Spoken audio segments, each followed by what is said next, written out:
You may not have ever noticed this, but when I send out an email, all of my emails have the tagline underneath my signature. The tagline, Ars Longa, Vita Brevis, Deus Eternus. Now, the first two parts of that, Ars Longa and Vita Brevis, is a very famous quote. It's so famous that most of you have probably, so how many of you have heard Ars Longa, Vita Brevis? Raise your hands. Yeah, one, that's it. Okay, well, that's nothing. But it is something that has been known for years. We're going to talk about that in a little bit. And why I'm using it for this lesson. The categories are a crafty businessman, Luke 16, verses 1 through 8. Crafty ways but a short life, Luke 16, 8b through 9. And crafty ways and a short life versus an eternal God, Luke 16, verses 10 through 15. As we begin, I would like for us to say our prayer together. Father, as we turn to the Bible, what we know not, teach us. What we have not, give us. What we are not, make us. For your Son's sake. Amen. I want to review this.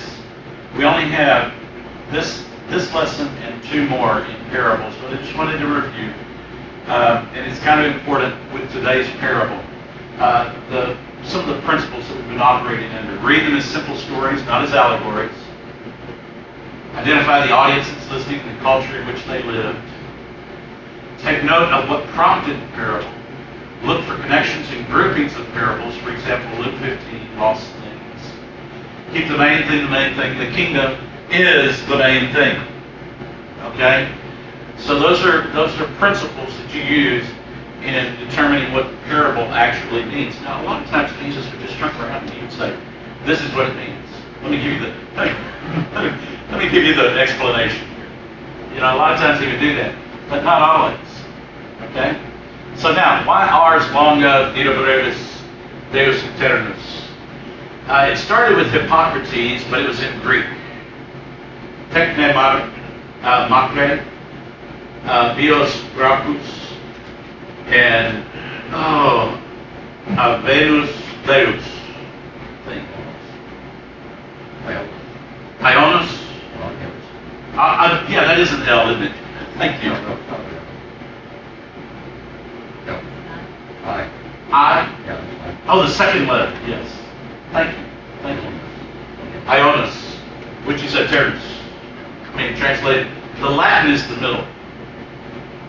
It's interesting that Hippocrates was the first one that said it, and it was in a thing called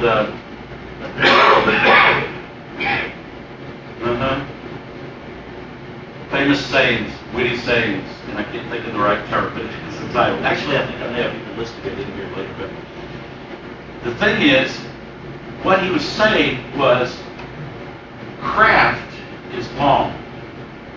Ars Longa literally means art is long. Vita Brevis literally means life is short, or life short. Deus Eternus, God eternal.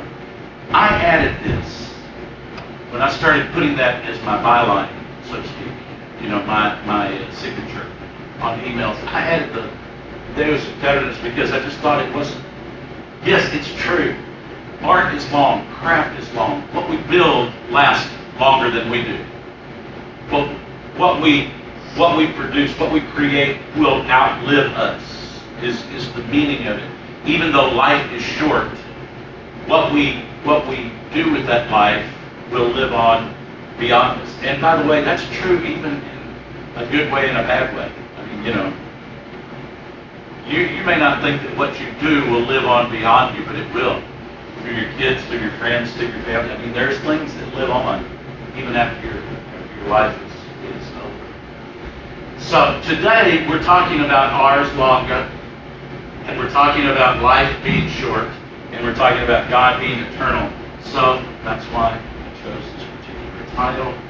Now we can move along into Luke 16 verses 1 through 8a.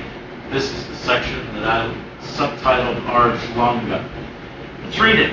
Jesus told his disciples there was a rich man whose manager was accused of wasting his possessions. So he called him in and asked him, "What's this I hear about you?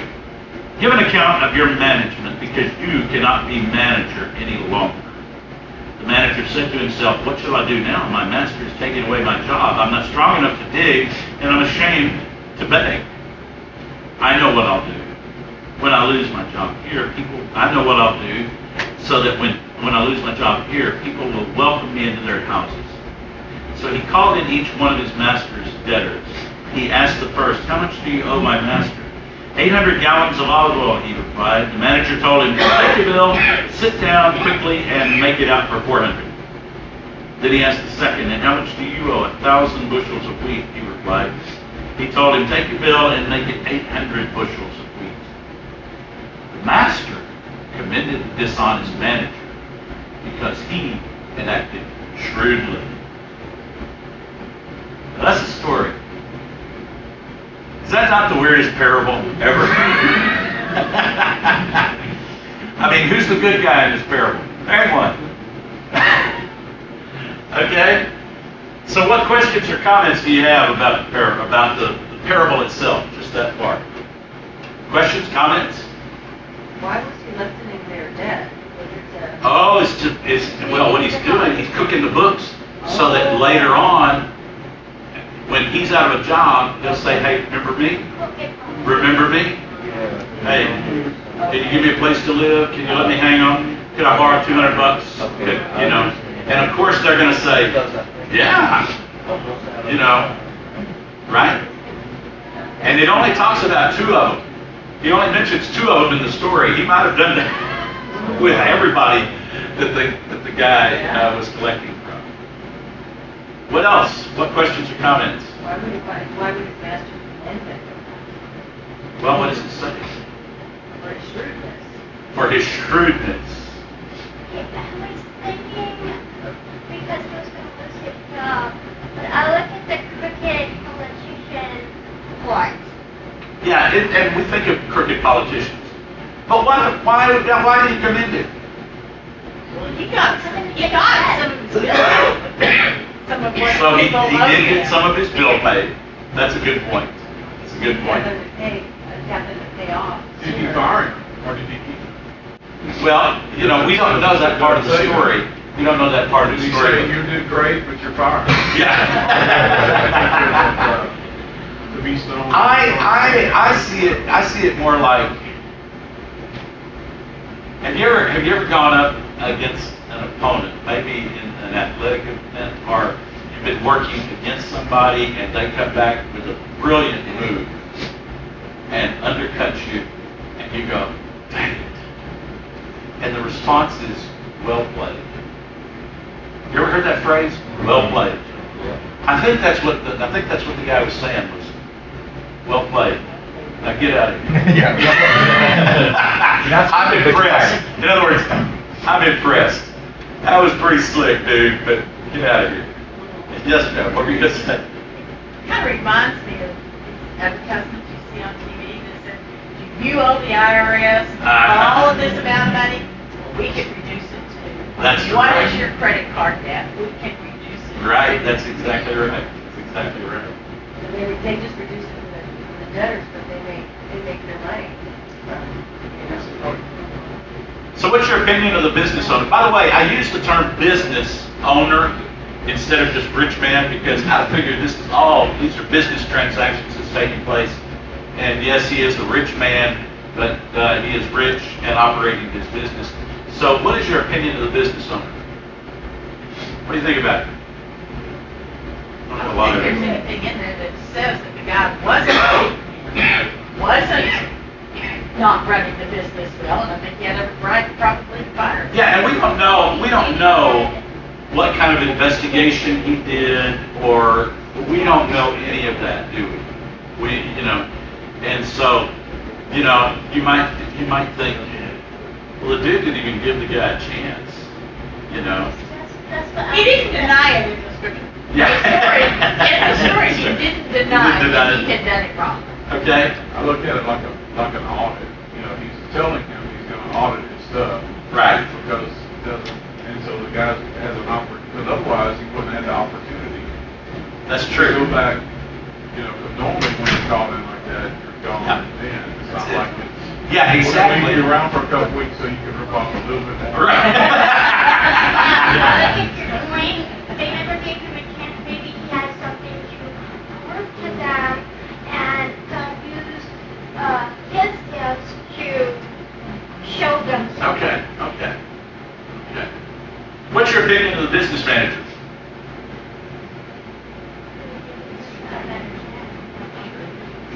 Was he a good guy or a bad guy in this? It's like he's kind of holding out. He's holding out? He's holding out a little bit, Yeah. just in case. But Is the term crooked appropriate? Yes. in the parable it says, he said the owner said, you cannot be manager anymore. He goes, give an account of what dealings, but you can't be manager anymore. Before he even got the response. Right. Yeah, he had already fired him, so to speak. Okay, I want you to look at this. I keep forgetting. I'll hook this up. We gotta do it this way. See those phrases? In some cases, not all, but I'm going to actually say in a lot of cases, that's the business world. That's the business world. And it is dog eat dog, right? It's a pressure, it's a jungle out there. Barbaric, brutal, the daily grind, vicious circle, boiler room, sink or swim, survival of the fittest, every person for themselves. Okay? So, do you understand what I'm saying? In the business world, what Jesus was describing is not anything new today. It was going on then. Do you understand what I'm saying? In the business world, things are very much the same. And these are some quotes. Some of these people, the second one is an author who made tons of money after the war. Always look for the fool in the deal. If you don't find one, it's you. I mean, those first three are extremely wealthy. And so if they say something about business, it's probably spot on. It's probably spot on. Martin Luther King, on the other hand, had a different approach. The profit motive, when it's the sole basis for an economic system, encourages cutthroat competition and selfish ambition that inspires men to be more concerned about making a living than making a life. Now, I am a capitalist. I believe in the capitalistic system. I think it is the best system for allowing people to get out of poverty. Okay? I am a capitalist. Our economic system in this country is capitalistic, although it is less capitalistic now than it was, even when I was a kid. Okay? Things have changed. But part of the problem with capitalism is exactly what Martin Luther King Jr. had said. It can drive people to do incredibly horrible things to make that buck, to get that edge, right? So we're talking about business. We're talking about business people. And so what we really have is crafty ways combined with a short life. Go to 8b. 8b, verse 8, and starting with the second part of that. For the people of this world are more shrewd in dealing with their own kind than are the people of the light. Stop right there. This is just second half of verse 8. What's he saying? Now this is not a part of this is part of kind of the explanation. What is Jesus saying? people of the world are more shrewd in dealing with their own kind than are the children of the light. But what does it mean that they're more shrewd than the children of light? What does it mean that they're more shrewd in dealing with their own kind? What does it mean? Think business today.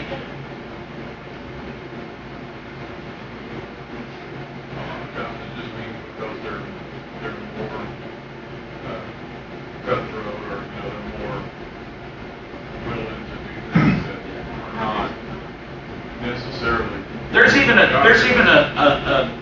term that is much more accepted: savvy. You got good business savvy. It means they know which way to turn the screw. They know which way to approach a particular situation. And you people who are in business, you know this is true because you know that when you go to a certain vendor, exactly how to handle it. Arlen, I'm not going to pick on you. You can nod your head or shake your head. But that's true, isn't it? Sure. You've got people that you know, you personality-wise, and you've got to have business savvy in order to deal with them. And that's shrewdness. That's shrewdness. Does Jesus commend the steward, the shrewd manager, as the owner does? Look at what it says. Who commended him for being shrewd? This is back, in beginning of verse 8. The businessman commended him. Does Jesus say, and I concur with that? No, he doesn't. He doesn't necessarily say that, okay? But he did say that the people of this world know how to do business much more than the people of light. Can you be Christian and be successful in business? Yes, you can. Yes, you can. So what's he saying? He's not praising the person for taking an ugly business.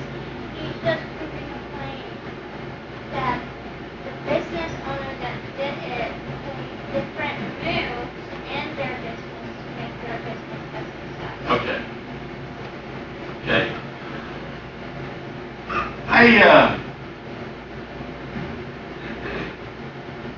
I'm talking about this shrewdness business. Jesus affirms the craftiness of world people over people of the light, that is Christians. The word shrewd, phronimos, is practically wise. Wise in practical things. It's not nearly as bad as what we think of when we use the word shrewd. Do you hear the difference? The connotation that we bring with the word shrewd is much more sinister, much more devious than, if I was to say, this guy is really shrewd in his work, you might be thinking, what kind of deals is he making? What kind of underhanded stuff is he doing? But the word shrewd really means just know how to handle business. You know how to handle business. And we know that he didn't mean it necessarily in a negative way, because he uses exactly the same phrase in Matthew 10 and 16. He's sending out his disciples, and what does he tell them? They need to be as shrewd as snakes, but as harmless as doves. He's just saying that they need to keep their eyes open and know what's going on around them. That's exactly right. They're not being taken advantage of. Yeah.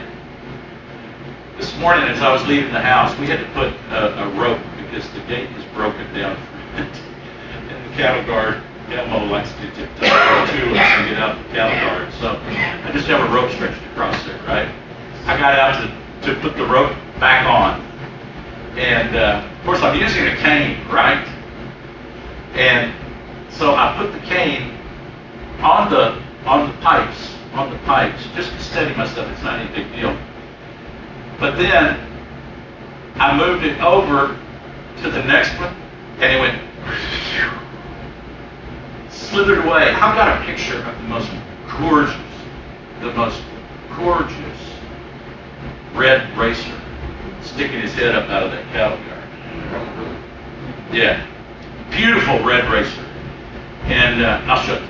Anyway, but that snake, he didn't attack me, but he knew when to go.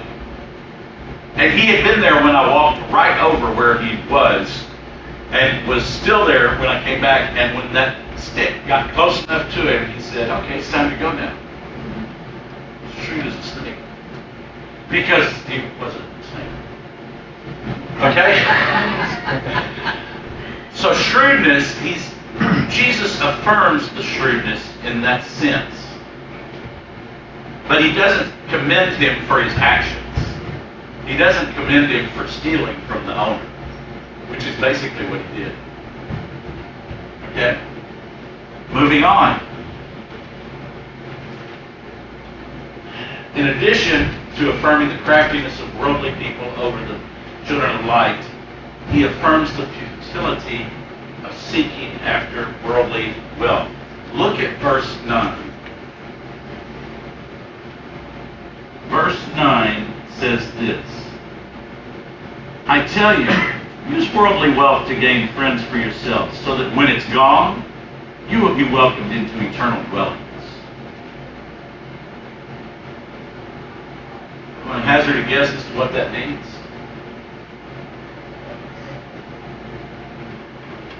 Let me tell you what every preacher and every commentator and every resource that I found told me this means.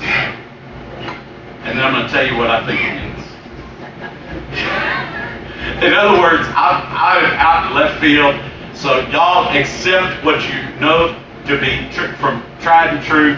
These are commentaries that are hundreds of years old, right? You with me? Okay. They say you are to use your wealth to do things for the kingdom of God, so that when you die, you will be accepted into, or you will find a welcome in heaven from those that you have benefited. Conventional, I mean, that's it. Pastor, do you want to argue with me on that? Do you think that's what it means? Well, You want to hear what I have to say first? I'd rather hear what you have. Okay. Read the verse. It says, "I tell you, use worldly wealth to gain friends for yourselves." Not to gain friends for the kingdom, it says to gain friends for yourselves. Right? So that when it is gone, you will be welcomed into eternal dwellings. Okay, here we go. That means you're supposed to give it to people who can't pay you back. Yeah? You could also say, go ahead and enjoy these worldly possessions. Well, I think that's kind of what he's saying, but in an interesting way. Go to Psalm 49:11 or Ecclesiastes 12:5. You can see these things in context. Both of these passages use the same phrase, their eternal home or their eternal dwellings. Same phrase that Jesus uses. But in these passages, it's talking about the grave. It's talking about the grave. A term we use today that is very similar to this, your final resting place. Where is your final resting place? Your grave. Right? Now, if you know that this is a part, you remember how I said that we have to see things within the culture. These things are very much a part of the culture in which Jesus is living and teaching. These sayings, as a matter of fact, both of them are poetry. Both of them are phrases with which they would have been familiar. You understand? So, your eternal dwellings. So what is Jesus saying? It's kind of like what James said. I do believe. If you put them together, when you combine verse 4, go back up to verse 4. What does it say there? What did the manager want to do? He wanted people who would welcome him into their houses. Right? Isn't that what he was looking for? Now Jesus is telling this story, and I love if I'm right. And that's a big if. Like I said, I'm the only one who found, who made this connection. I'm sure there's others who have made it. I just didn't find them. Okay, I'm not saying I'm the first one to ever see it. Don't get me wrong. But if you combine that in the telling of the story with what he says in verse 9, you could extrapolate it out to say that Jesus is saying, if you want to pay people off in order to gain access to their homes, go ahead. Like the good manager. If you want to buy people off so they'll be your friends, great, do it. Use that worldly wealth to gain friends. So you're saying then that you will have more prestigious pallbearers. Exactly. Because they are going to usher you into your eternal home, your grave. They'll bury you. Which is basically what you said. What's Jesus saying? Jesus is saying that there ain't no U-Haul behind the hearse. Right? Well, you see that in verse 10 of Psalm 49. Yeah. Oh, if you read all of that, all of Psalms, and Ecclesiastes, yeah, what does it say? It says, for he sees that even wise men die. The stupid and the senseless alike perish and leave their wealth to others. So I think that's what Jesus is saying. Like I said, that is my opinion, and take it for what it's worth. Okay? I don't know, but that's the way. Any questions, comments? Okay. Anyone want to argue with me? I tell you what, y'all know how much I love, even though I did take his name off of the prayer that we say that I borrowed from him. Y'all know how much I love Alistair Begg. He even, in his sermon that I listened to, said it the way I told you at the beginning, that you need to use your wealth to. And there's a good reason for that. And we're going to get to it later. There's a good reason for taking it there. Okay, perfectly good reason. But, right. But let's go on. So, crafty ways in a short life versus an eternal God. Let's look at verses 10 through 13. 10 through 13.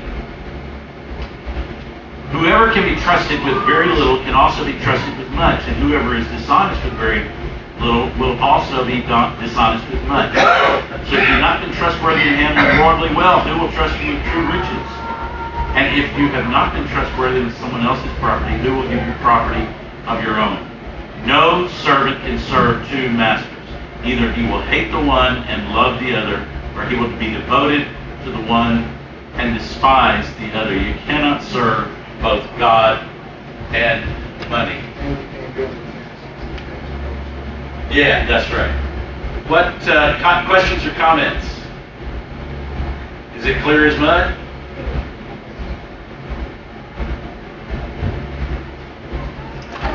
What he's saying is, love money and money interfere. But God cannot do both. That's right. That's exactly right. What he's saying, he's pointing back at the guy and he says, remember that dishonest crook in the story I just told you?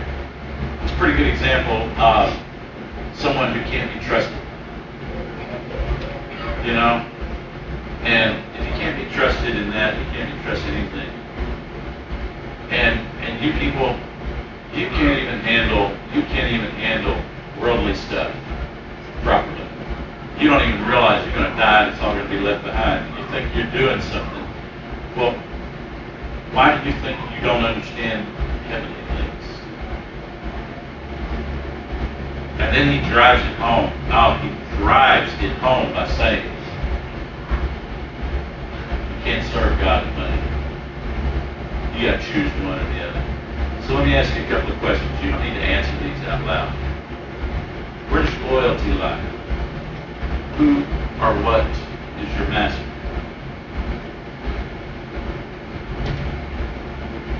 Now, the Sunday school answer on all of these is Jesus. Right? Okay, now, let's get that out of the way. We know the Sunday school answer is Jesus. But do you trust your own instincts? Oh, I do sometimes. Do you trust the advice of friends? If your friend wants you to do something but you're not quite sure, are you conflicted about it? Because you don't want to upset your friend. You understand where I'm coming from here? Where does your heart lie? Who or what do you love the most? Where does your heart lie? Guys, you know, if we're going to be honest, when we answer that, you know, I'm sorry, sometimes my heart is on that plate full of chicken fried steak. Sometimes my mind is more focused on my next meal.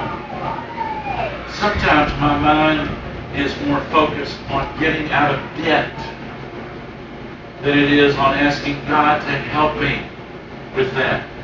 Asking the God who owns the cattle on 1,000 hills, instead of asking the one who will supply all of our needs according to his riches and glory by Christ Jesus, instead of talking to him about it, what do I try to do?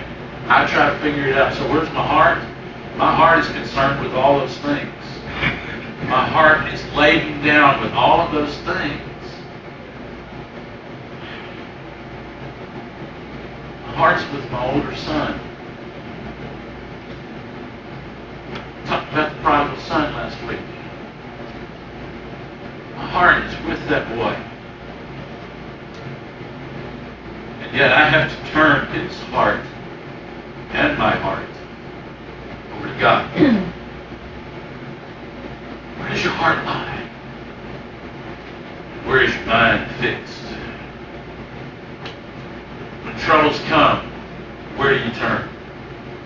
Do you pray first or look for the solution first? Again, I know what I do. I know what I do. Where do you turn? What occupies most of your attention? There's man's ways and God's ways. There's temporary, there's eternal. There's worldly wealth versus heavenly treasure. And it all boils down to this. From the book of Matthew. Don't lay up for yourselves treasures on earth where moth and rust destroy and where thieves break in and steal. But lay up for yourselves treasures in heaven where neither moth nor rust destroys and where thieves do not break in and steal. For where your treasure is, there will your heart be also. Set your mind on things above, not on earthly things. Come on, people. We've been wandering through this world long enough and tripping over the same roots that are sticking up, getting in our way. And Satan laughs every time. And so what do? We deal with that. We go over there, we chop it out, and Satan says, I can grow another root. We don't go to God. We don't trust him. We need to lay up for ourselves treasures in heaven. A heavenly mindset that thinks only of him. Because let me tell you, ain't nothing in this world that's worth what we can give to God. Ain't nothing.